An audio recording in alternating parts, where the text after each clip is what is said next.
नमस्कार। चलिए आज समझते हैं पाइथन की एक बहुत ही जरूरी चीज को, फंक्शंस। ये वो कोड के छोटे छोटे ब्लॉक्स हैं जो सही में प्रोग्रामिंग को एक सुपर पावर दे सकते हैं। तो चलिए इसे समझना शुरू करते हैं। जब कोई प्रोग्रामिंग सीखना शुरू करता है तो एक चीज बहुत कॉमन होती है, कोड को बार बार दोहराना। एक ही काम के लिए वही कोड की लाइनें बार बार लिखना न सिर्फ थकाऊ होता है बल्कि इससे कोड बहुत कंफ्यूजिंग भी हो जाता है ना। और बस इसी समस्या का एक बहुत ही शानदार समाधान है, फंक्शंस। सोचिए जरा, कोड का एक ऐसा टुकड़ा जिसे बस एक बार लिखना है और फिर जब भी जरूरत पड़े सिर्फ उसका नाम लेकर इस्तेमाल कर लेना है। यही तो फंक्शंस का असली जादू है। तो सवाल ये है कि आखिर ये फंक्शन बनता कैसे है। चलिए इसके बेसिक ब्लूप्रिंट को, मतलब इसकी बनावट को समझते हैं। देखिए, एक फंक्शन की बनावट बहुत ही सीधी साधी है। ये हमेशा डेफ कीवर्ड से शुरू होता है, जिसके बाद आता है फंक्शन का एक नाम। फिर ये जो ब्रैकेट्स हैं, इनके अंदर हम कुछ इनपुट दे सकते हैं जिन्हें पैरामीटर्स कहते हैं। इसके बाद वो कोड आता है जो असल में काम करेगा, और आखिर में रिटर्न स्टेटमेंट हमें एक आउटपुट वापस दे सकता है। चलिए अपना पहला एकदम सिंपल सा फंक्शन देखते हैं। इसका नाम है ग्रीट। इसका काम बस एक ही काम है, स्क्रीन पर एक वेलकम मैसेज प्रिंट करना। ध्यान दीजिए, फंक्शन को बनाने के बाद उसे चलाने के लिए उसका नाम लिखना पड़ता है, जैसे यहाँ ग्रीट कॉल लिखा है। इसी को फंक्शन को कॉल करना कहते हैं। और ये देखिए आउटपुट, जैसे ही हमने ग्रीट को बुलाया उसने फौरन अपना काम किया और मैसेज प्रिंट कर दिया। एकदम सीधा साधा कोड लिखा, उसे कॉल किया और नतीजा सामने। ठीक है, तो ये तो हुई बेसिक बात। लेकिन फंक्शंस की असली पावर, उनकी असली ताकत तो तब दिखती है जब हम उन्हें इनपुट देना शुरू करते हैं, जिन्हें आर्ग्यूमेंट्स भी कहते हैं। इससे हमारे फंक्शंस बहुत ज़्यादा पावरफुल और फ्लेक्सिबल बन जाते हैं। अब देखिए, हमने अपने पुराने ग्रीट फंक्शन को थोड़ा अपग्रेड कर दिया है। ये अब नेम नाम का एक पैरामीटर लेता है।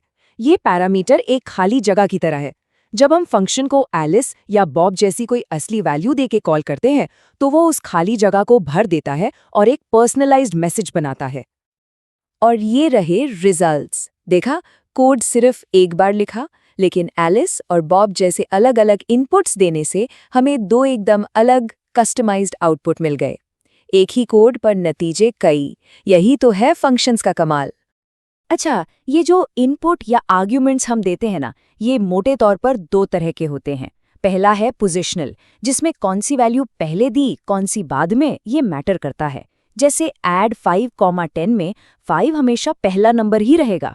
दूसरा है डिफ़ॉल्ट, जहां हम एक बैकअप वैल्यू सेट कर देते हैं।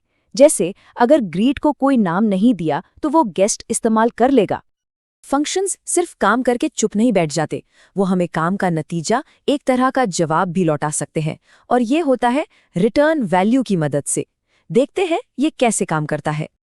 ये जो रिटर्न कीवर्ड है ना, ये फंक्शन का तरीका है बाहर की दुनिया से बात करने का। ये कहता है, लो भाई, मेरा काम हो गया और ये रहा तुम्हारा रिजल्ट। और इस रिजल्ट को हम बाद में इस्तेमाल करने के लिए एक वेरिएबल में सेव कर सकते हैं।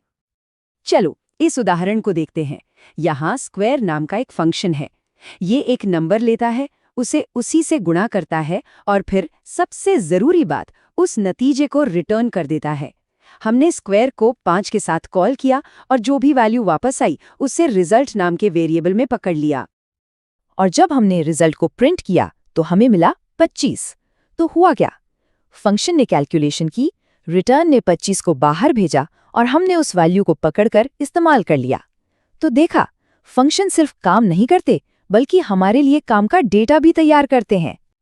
तो अब जब हम बेसिक्स समझ चुके हैं तो चलिए जरा असली दुनिया के कुछ उदाहरण देखते हैं कि ये फंक्शंस असल में कितने काम के होते हैं। मान लीजिए हमें एक सिंपल कैलकुलेटर बनाना है। यहाँ देखिए, दो फंक्शंस हैं। एक है ऐड, जो दो नंबरों को जोड़ता है, और दूसरा है सबट्रैक्ट, जो उन्हें घटाता है। हर फंक्शन का एक छोटा साफ साफ काम है। और ये रहे इनके नतीजे। जब ऐड को 10 और 5 दिए तो 15 मिला, सबट्रैक्ट को दिए तो 5। इससे होता ये है कि हमारा कोड छोटे छोटे हिस्सों में बँट जाता है, जिसे समझना और मैनेज करना बहुत आसान हो जाता है। अब एक और मज़ेदार उदाहरण देखते हैं। एक ऐसा फंक्शन जो सिर्फ हिसाब किताब नहीं बल्कि कोई फैसला भी लेता है। ये फंक्शन उम्र यानी एज लेता है और बताता है कि कोई वोट दे सकता है या नहीं। तो देखिए, जब हमने फंक्शन को 20 साल की उम्र दी तो उसने कहा एलिजिबल टू वोट, चेक।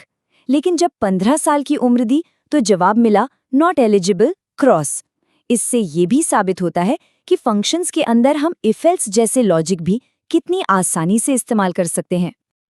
चलिए तो फटाफट से अपनी फंक्शन टूलकिट को समेट लेते हैं और देखते हैं कि हमने क्या क्या जरूरी औजार इकट्ठे किए हैं।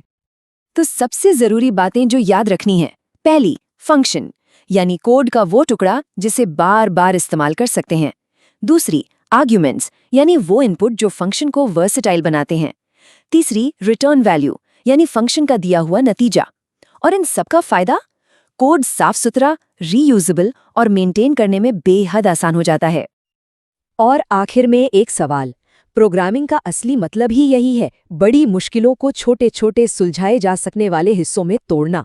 अब जब फंक्शंस का ये ब्लूप्रिंट हमारे पास है तो जरा सोचिए, ऐसा कौन सा रोज का काम है जिसे एक फंक्शन की सुपर पावर देकर आसान बनाया जा सकता है।